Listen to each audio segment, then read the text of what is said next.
Eto, lalo na ho ito mga kababayan. Lalo na ho ito, no? Hindi pa ho nag-uumpisa ang eleksyon, ang sinisigaw na nito, dadayain eh. Kilala niyo po ba ito?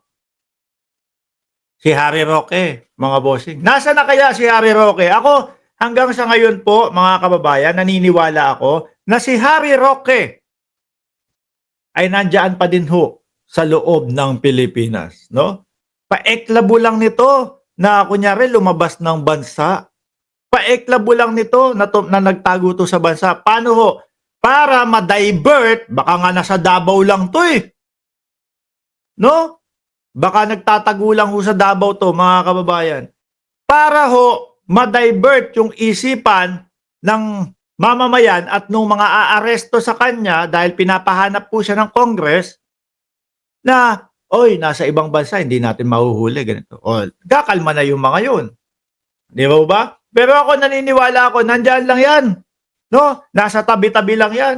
No, baka nandun din sa lungga ni Buloyski. Di ba? Meron sinasabi dito si Roque. On the Abines case, nilusob ang pamamahay ni June Abines. Yung vlogger na umiiyak ngayon. Di ba?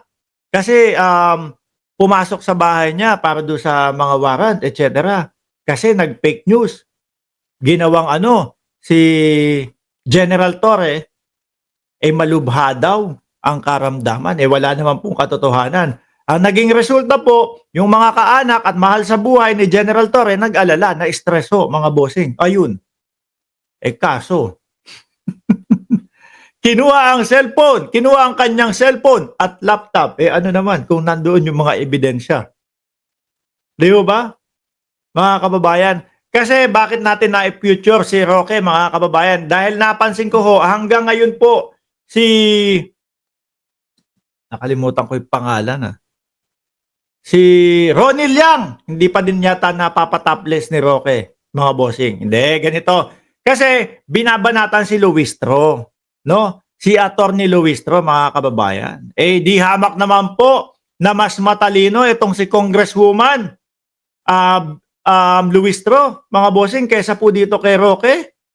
Bumabanat. Pakinggan nyo mga kababayan.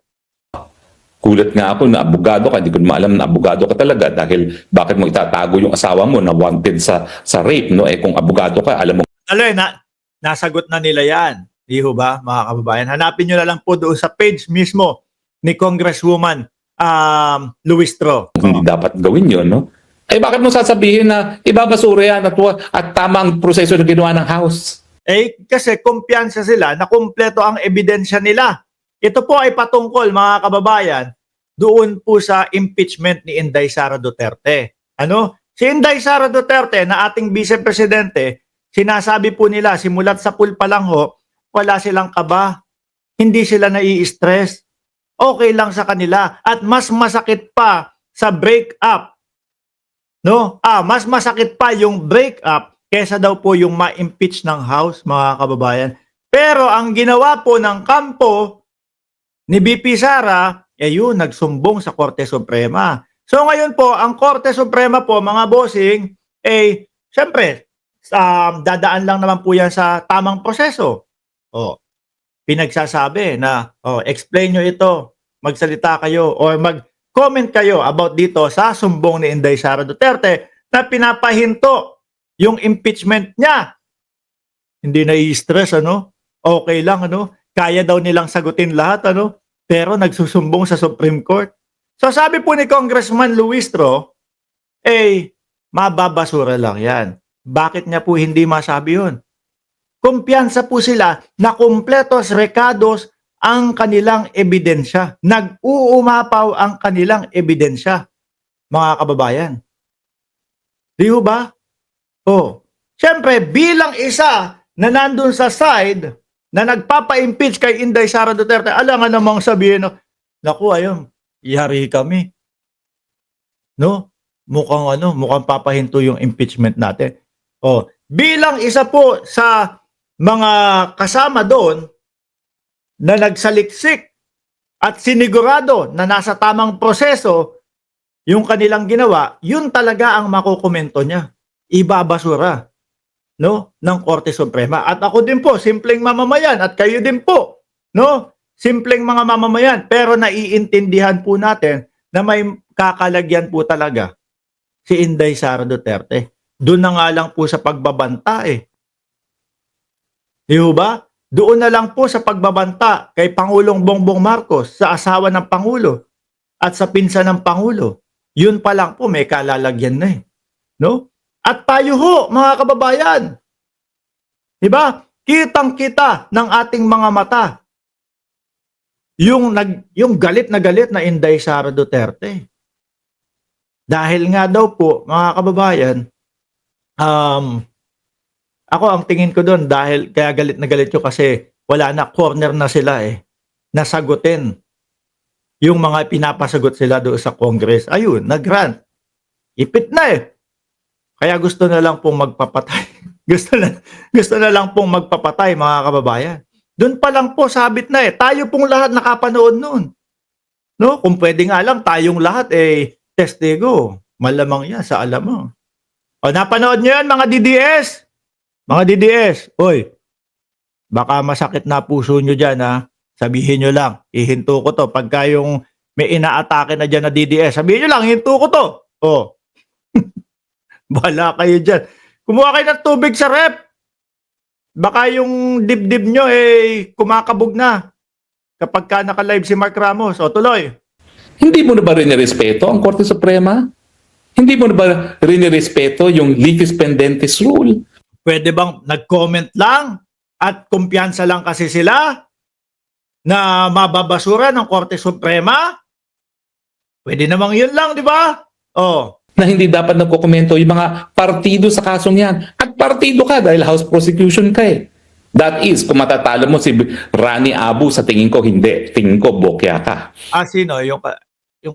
Ano yung, kalaban ni, kalaban ni Luistro? Ako nga, hindi ko kilala yung kalaban ni Luistro eh. Ano po? Eh, ano pa po ba ang sasabihin ng mga DDS dito kay Congresswoman Luistro? Mahina. Matatalo. Oh. Pero ang tingin ko ho dito, mga kababayan, makakabalik to sa Kongreso. Napakalakas po, mga bossing. Sabi ni The Mechanic, maliwanag pa sa liwanag ng buwan. Maputi ang noon ni Rodriguez. Ano ba?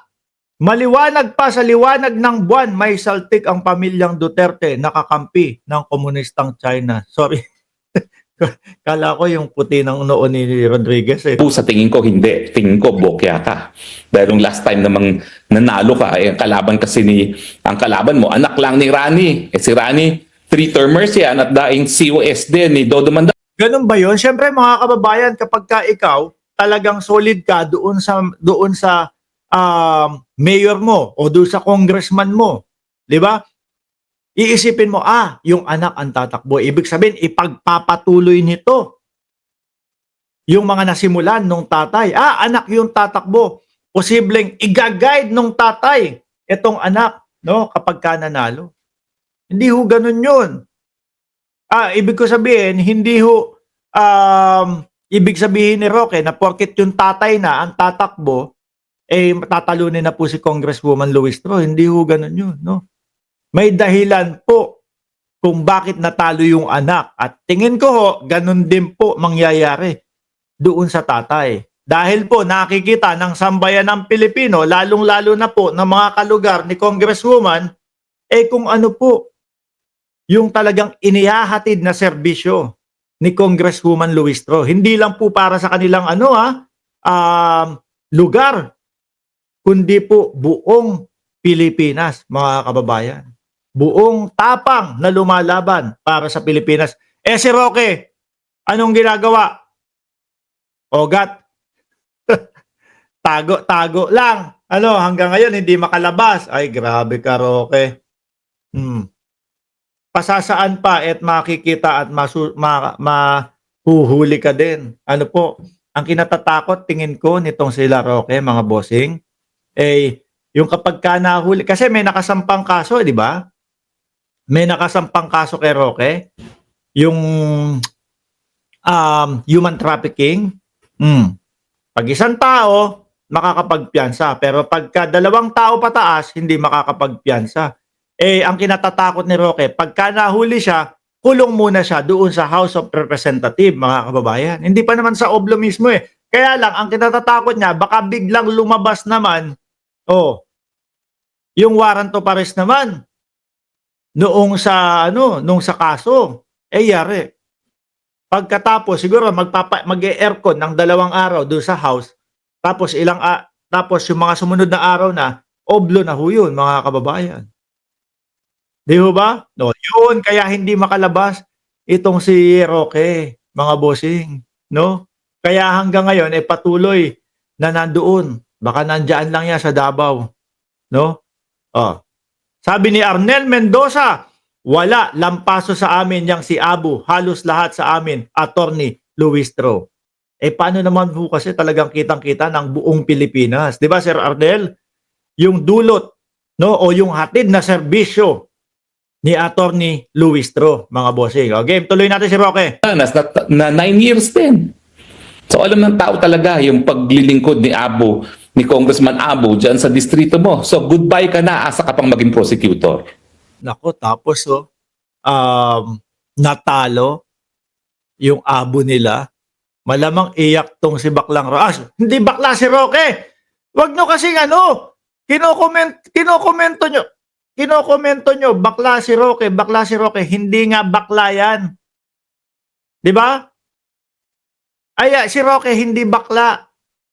Lalaking lalaki yan, maton na maton yan. Pakinggan nyo yung video niya. Pinapatopless niya yung isang hunk o yung isang malaki katawan na lalaki. Siguro gusto, sige nga, mag-topless ka na makita ko ang laki ng katawan mo at masubukan natin ng bunong braso. O masubukan natin ng lakas sa katawan.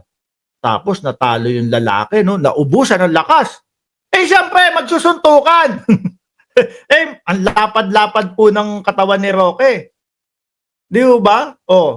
Sa lapad ng katawan ni Roque, sa suntukan po, kung ganon, matatalo po yung lalaki, mauubusan po ng lakas yun, mga kababayan.